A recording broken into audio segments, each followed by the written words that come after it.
तो दावा क्यों कर आएंगे रहे हैं ना मोदी जी? बीजेपी। दावे तो बहुत किए थे उन्होंने। 2 करोड़ नौकरियां देने की बात हुई थी, 15 लाख देने की बात हुए थे, मिल गए आपको? राम मंदिर बनाकर क्या कर लिया उन्होंने? क्यों आस्था थी पूरे आस्था 140 थी तो करोड़ आस्था लोगों की। थी, ठीक है आस्था थी। वो एक धर्म का मुद्दा, उसको देश का मुद्दा बनाने की क्या जरूरत है? आप एक मंदिर बनाकर अगर उस चीज को बोलोगे कि हमने बहुत बड़ा तीर मार लिया, तो ये चीजें नहीं है। और अगर मंदिर बनी है तो उसके साथ जितना आप लोगों ने 4 ईंट रख के इनॉग्रेशन किया है, तो उतना तो मस्जिद का भी करना चाहिए था। फिर मस्जिद की क्यों नहीं हुई? देखिए, राहुल गांधी जी को मोदी जी को नहीं रोकना है, इस देश को अभी मोदी जी को रोकना है।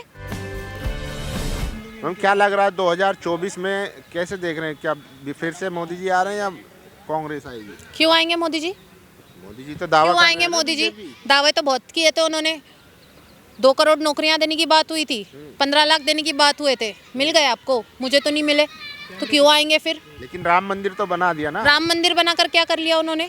क्यों आस्था थी पूरे आस्था 140 थी करोड़ तो लोगों आस्था की। थी, ठीक है आस्था थी। वो एक धर्म का मुद्दा, उसको देश का मुद्दा बनाने की क्या जरूरत है? अगर आपने एक IIT बना दी होती, आपने एक बड़ा सा हॉस्पिटल बना दिया होता, और अगर आप वो चीज़ को यूज़ करेंगे 24 के चुनाव के लिए, तो एक चीज़ समझ नहीं आती है। आप एक मंदिर बनाकर अगर उस चीज़ को बोलोगे कि हमने बहुत बड़ा तीर मार लिया, तो ये चीज़ें नहीं है। और क्यों आएंगे? कोई काम भी तो बताना पड़ेगा ना आप लोगों को, अगर आप लोग सवाल कर रहे तो। काम ही तो है ये काम है? और क्या? ये काम है? अब मुझे बताइए, चलिए मंदिर बन गई, देश में मस्जिद बन गई, ठीक है। अगर मंदिर बनी है तो उसके साथ जितना आप लोगों ने 4 ईंट रख के इनॉग्रेशन किया है, तो उतना तो मस्जिद का भी करना चाहिए था। फिर मस्जिद की क्यों नहीं हुई? फिर कहाँ गई आपकी ये बात है, सबका साथ सबका विकास? कहाँ गई भाई? मस्जिद का भी करेंगे ना अभी। करेंगे, कब करेंगे? चुनाव के बाद करेंगे। अभी हाँ, इसीलिए तो तीसरी तो साथ में ही करते क्या? वही तो कह रही हूँ कि 5 साल में नहीं हुआ उनके हाथ से इनॉग्रेशन, और 5 साल में तो अब तक तो बन भी चुकी होनी चाहिए थी मंदिर। अब तक मंदिर नहीं बनाए, और अब तक तो इनॉग्रेशन भी पहले ही कर दिए होते। अब इनको 24 के मुद्दे के मतलब एकदम इलेक्शन के सामने मस्जिद का लाके काम तो वक्फ बोर्ड देखेगा ना, उसकी वक्फ जिम्मेदारी बोर्ड, है, वो अरे चलाए। तो फिर वो साथ में करना चाहिए था, उनको उसका भी ऑर्डर देना चाहिए था कि साथ में हो जाए दोनों चीजें। आप लोग एक धर्म को इतना ऊपर उठाकर दूसरे धर्म की आप लोग ऐसी नाफरमानी नहीं कर सकते सर। दोनों को बराबर देखना पड़ेगा, और साथ ही में दूसरे भी जितने भी धर्म है उनको भी एक साथ आपको देखना पड़ेगा। सिर्फ मंदिर बनाकर आप 24 का चुनाव नहीं जीत सकते। तो देख तो रहे हैं साथ ही में सबके, कहते क्या हैं सबका देख रहे साथ हैं? सबका विकास। हुआ आपका, हुआ आपका, हुआ मेरा तो नहीं हुआ। विकास नहीं आपका हुआ आपका। सर, आपका हुआ। मैं जनता से पूछूंगी, किसी का विकास हुआ? नहीं हुआ, मेरा तो नहीं हुआ। और कितने विकासों को विकास हो गए, लेकिन विकास अभी तक दिखा नहीं है मोदी जी का कहाँ है जी। और राहुल गांधी जो है असम में घूम रहे हैं, जबकि यहाँ पे राहुल जी अपने देश में घूम रहे, मोदी जी जो विदेश घूम रहे, उसका क्या? उसका क्या सर? वो तो विदेश घूम रहे। प्रधानमंत्री अरे तो देश के प्रधानमंत्री तो देश में घूमे ना, विदेश घूमने की जरूरत क्या है? विदेशी हालात क्यों देख रहे हैं? विदेशी लोगों के साथ जा जाके बिरयानी खा के आना, दूसरे दूसरे देशों के अंदर जाकर घूम घूम के आना, ये चीज क्या चल रही है? तुम्हारे ही देश के अंदर कोई बच्चा मर रहा है, किसी बच्ची को नंगा करके घुमाया जा रहा है, महिलाओं को मारा जा रहा है, कितने किसान मर गए, कितना क्या हो गया। तुम्हारे कुछ रिस्पॉन्सिबिलिटी नहीं है। चलो हमने माना कि तुमने अपनी बीवी को छोड़ के वो एक चीज़ से अपनी रिस्पॉन्सिबिलिटी खत्म कर ली, लेकिन देश ने तो तुमको वोट देकर प्राइम मिनिस्टर बनाया ना। देश का क्या? आपको जो विश्व ने थोड़ी चुनाव में जिताकर आपको बनाया है, आपको देश ने बनाया। आपको देश देखना चाहिए। और आप कह रहे हैं कि राहुल जी घूम रहे, भाई वो तो विश्व में घूमेंगे, डंका क्यों नहीं कैसे घूमेंगे? बजेगा? विश्व में काहे के लिए डंका बजाना है? देखिए, आपके ही खुद पहले पैर कमजोर है और आप खड़े रहने की बात कर रहे हैं। कहाँ से खड़े रहेंगे अगर आपकी तली सही नहीं है? आप खड़े रहने की मतलब आपके अंदर ताकत ही नहीं, आपका देश ही नहीं खड़ा हो सकता है। किसी भी एक देश को खड़े होने के लिए उसका यूथ को डेवलप होने की, उसके नौकरियां मिलने की, रोजगार मिलने की ही ऊपर जो है एक देश स्टैंड करता है। आज जो 2 करोड़ नौकरियां देने की जो बात हुई थी, मैं तो समझती हूँ कि ये जितने भी साल निकाले बीजेपी ने, उतने में भी 2 करोड़ नौकरियां नहीं दी इन्होंने। उसके बाद अगर आप लोग ये चीज़ बोलोगे कि विश्व में डंका बज रहा है, तो विश्व में डंका बजाने के लिए कुछ तो होना चाहिए आप लोगों के पास। डंका कैसे बजेगा? लेकिन आत्मनिर्भर भी तो कोई चीज है ना। आत्मनिर्भर क्या? आप मेरे को बताओ कि आत्मनिर्भर मतलब आप 5 किलो राशन देके आप ये चीज़ बोल रहे हो कि निर्भर हो जाए। मतलब पहले तो देखिए, हमको ऐसा लगा था कि मोदी जी के पास, देखिए मोदी जी के पास कुछ नहीं था। मोदी जी के पास एक कटोरा था, जो उन्होंने भीख मांगे खाया है, क्योंकि मोदी जी तो 36 इंच का सीना भी है ना, 56 इंच का सीना बोल रहे ना कि ये एक अकेला 100 पे भारी है। तो जब पूरी गोदी मीडिया आपके पास है, सारा चैनल आपके पास है, हर चीज आपके पास है, फिर भी आप आके एक प्रेस कॉन्फ्रेंस नहीं कर रहा है। मीडिया बता रहे हैं। अरे तो मैं तो बताऊंगी, आप लोग सत्ता से सवाल करने के बजाय आप लोग नॉर्मल इंसानों से आकर सवाल कर रहे हैं, तो ये चीज तो मैं तो बोलूंगी ना। लेकिन मोदी को हराएंगे कैसे, क्योंकि जो इंडिया गठबंधन बना था वो तो लगभग टूटता हुआ नजर आ रहा है। उधर ममता भी आज नाराज हो गई, कह रही है कि न्याय यात्रा हमारे यहाँ आ रही थी लेकिन हम लोगों को उन्होंने पता ही नहीं दिया, खबर ही नहीं दी, तो ऐसे कैसे चलेगा। उन्होंने कहा हम अकेले चुनाव लड़ेंगे। जिसको लड़ना लड़े, हाँ। लेकिन एक चीज का ध्यान रखकर लड़े कि जो लड़ाई है वो इन शैतानों से है, शैतानों से, इन शैतानों से है, बात करनी है मैडम। और बीजेपी से लड़ाई है, और बाकी इस देश के अंदर कोई लड़ाई नहीं है। ये जो एक दीमक के जैसा इस देश को जिन्होंने खोखला कर दिया है, उससे लड़ाई है। तो आप लोगों को अपने ध्यान में रख के वो चीज़ें लड़नी है। और देखिए, आप लोग बोल रहे हो कि गठबंधन गठबंधन इंडिया गठबंधन, आप लोग एनडीए का गठबंधन भूल गए।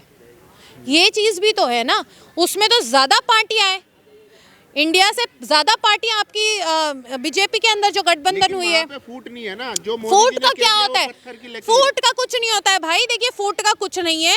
बीजेपी एक वो चीज़ है, कितना भी गंदा इंसान रेप करके आ जाए, चोरी करके आ जाए, मर्डर करके आ जाए, किसानों को मार कर आ जाए, किसानों की हत्या कर आ जाए, औरतों को नंगा घुमा के आ जाए, अगर वो ये सारी चीज़ें करने के बावजूद अगर वो बीजेपी में शामिल होता है, एनडीए के गठबंधन में शामिल होता है, तो उससे ज़्यादा पवित्र इंसान और कोई नहीं है इस दुनिया में। ठीक है, किसी भी एक धर्म के इंसान को आप पकड़ के ये बोलते हो कि वो जो है वो बहुत ही अच्छा इंसान है, क्यों? क्योंकि वो एक रेपिस्ट था। तो आप लोग जो है इस तरीके से जो बताते हो ना, ये चीज़ें गलत है। और ये सारी चीज़ें आप लोग, चौथा पिलर आप लोगों को बोला जाता है, तो सही इन्फॉर्मेशन आप लोग दीजिए जनता को। आप लोग जो दिमाग खराब करने का जो काम करते हो ना, ये सारी चीज़ें ना करें। बिल्कुल कर रही है, आप लोगों ने तो 10 सालों के अंदर हमारा दिमाग खराब करके रखे। आप लोगों ने ही 10 सालों के अंदर जनता का दिमाग खराब करके रखे, क्योंकि आप लोगों ने ना अब तक है ना ऐसे लोगों ने ऐसे देखना छोड़ दिया है, लोग अभी ऐसे देख रहे हैं। तो आप लोग जो सही इन्फॉर्मेशन दीजिए। आप लोग कुछ भी उठाकर बोलेंगे इंडिया गठबंधन ये कर रहा है वो कर रहा है, अरे यार आप लोगों को क्या करना है, इंडिया कुछ भी करे। आप लोग वो चीज़ दिखाइए ना जो ताकत में रह के, पावर में रहकर कुछ नहीं कर रहा है। आप लोगों के पास उन पे उठाने के लिए सवाल नहीं है। आप लोग ये चीज़ बोलते हैं, राहुल जी को आप लोगों ने क्या किया? अमृतकाल में क्या दिक्कत है? सब बढ़िया है, आप कैसी बात कर रही हैं, बताइए, कोई दिक्कत है? कहाँ अभी के टाइम पर? और अमृतकाल नहीं चल रहा अभी? क्या दिक्कत नहीं है? 5 किलो कहाँ है विकास की गंगा? आपको दिख रही होगी, मुझे तो नहीं दिख रही कोई गंगा विंगा, मेरे को नहीं दिख रही। मेरे को मीडिया देखना ही नहीं। और मैं तो सारे लोगों से यही अपील करूंगी कि मीडिया सब देखना बंद कर दे चुनाव के टाइम पे, क्योंकि इनसे ज्यादा जहर, इनसे ज्यादा गोबर आप लोगों के दिमाग में और कोई नहीं भर सकता है। तो मैं तो यही चीज बोलूंगी कि गोदी मीडिया को देखना बंद करें। मतलब ब्लैक एंड व्हाइट वाले गोबर भर रहे दिमागों में। जरूरत ही नहीं है सर, जरूरत ही नहीं है मीडिया देखने की। आप मेरे को एक चीज बताओ कि आप लोगों के टाइम, आपके सामने ही जो चीजें चल रही है, जिस तरीके से टैक्स लगाया गया, जीएसटी लागू की गई, किसानों की हत्या की गई, हमारे जो खिलाड़ी है, महिला खिलाड़ी रोड पर आके न्याय मांग रहे, उनको न्याय नहीं मिला, महिलाओं को रेप किया जा रहा है, छोटी बच्चियों को मंदिर में लेकर जाकर रेप किया जा रहा है, हिंदू मुसलमान के दंगे किए जा रहे, लोगों को रोजगार नहीं मिल रहा है। ये सारी चीज़ें कम है आप लोगों को 24 के चुनाव में वोट देने के लिए एक पार्टी को? तो क्यों देखना है आप लोगों को मीडिया? सर मेरे को नहीं लगता है कि ये सारी चीज़ें, और अगर मीडिया देखना भी है तो सही देखे, व्हाट्सएप यूनिवर्सिटी से बाहर आके देखे जी। लेकिन राहुल गांधी कैसे मोदी जी को रोक पाएंगे? देखिए, राहुल गांधी जी को मोदी जी को नहीं रोकना है, इस देश को अभी मोदी जी को रोकना है। देश तो उनके साथ है, बिल्कुल, राहुल जी के साथ पूरा देश खड़ा है। आज मोदी जी के साथ खड़ा है, दिख रहा है आपको वो? अगर मोदी जी के साथ देश खड़ा है तो आप लोगों ने आप लोग मेरे को एक वीडियो बता दे जहां पर मोदी जी पब्लिक में गए हो बिना ही वो बुलेट प्रूफ जैकेट के। उनको अपने ही देश के लोगों से खतरा लगता है, महसूस होता है, इसीलिए तो वो जैकेट पहन के जाते। ये राहुल जी नहीं कर रहे। राहुल जी पूरी यात्रा चल चुके हैं, लेकिन राहुल जी ने एक भी जैकेट नहीं पहना। ये नहीं बताया कि भाई तुम छूत हो अछूत हो। लॉ एंड ऑर्डर खराब कर रखा है। क्या किया? हो गई वहाँ पे। तो उन्होंने वो चीजें की है जो करने वाले थे, उन्होंने वो की। उन्होंने अपने आप पे खुद थोड़ी किया है। आप अगर कहीं पर से जा रहे हो इस देश के अंदर, तो आपको जो है आतंकवादी आकर, अगर ऐसे लोग आकर आप लोगों के ऊपर नारेबाजी करें, आप लोगों को धमकाने की कोशिश करें, तो सर आप क्या करोगे? क्या करोगे? उनको अजब अलग रूट दिया जा रहा है, फिर क्यों भी देंगे वो होते कौन है अलग रूट देने वाले? कौन होते? अरे कौन होते वो देने वाले? जिनके बाप दादाओं के टाइम से पढ़कर जिससे तुम निकले, जिनका खा के तुम पले बड़े, जिनकी हॉस्पिटल्स में तुम्हारा इलाज हुआ, आज तुम उसी को रास्ता दिखा रहे हो। देश के करता है, सीएम है, वो डिसाइड करेंगे ना कहाँ से क्या जाना है। सर देखिए, अगर कोई प्राइवेट प्रॉपर्टी की तोड़फोड़ नहीं हो रही है, अगर किसी के जाने से किसी को दिक्कत नहीं है, कुछ प्रॉब्लम नहीं हो रही है, तो किस तरीके से आप लोग बोल रहे हो? क्योंकि देखिए, इस देश के अंदर प्रोटेस्ट करना भी कोई वो नहीं है, आप लोग साइलेंट प्रोटेस्ट कर सकते हो, तो इसके अंदर कोई दिक्कत नहीं होनी चाहिए। और नहीं रुकेगी यात्रा, आप लोग एड़ी चोटी का जोर लगा लो, नहीं रुकेगी, मुंबई आके एंड होगी। नहीं रुकेगी यात्रा, नहीं रुकेगी, किसी भी कीमत पे नहीं रुकेगी। जब जम्मू कश्मीर के अंदर तूफान भी आ गया था, बम फोड़े गए उनको रुकाने के लिए, जब नहीं रुकी, राहुल जी जो है सांसद से उनको उनकी सदस्यता रद्द कर दी गई थी, तब नहीं रुके राहुल जी, फिर भी वो लद्दाख जाकर आए। तो तुम्हें क्या लगता है कि इनको ऐसे छोटे मोटे एफआईआर से और अरेस्ट करने की धमकी देके क्या राहुल जी को रोक लिया जाएगा? सो सॉरी गाइज, ऐसा कुछ नहीं होने वाला है, राहुल जी सफल होंगे।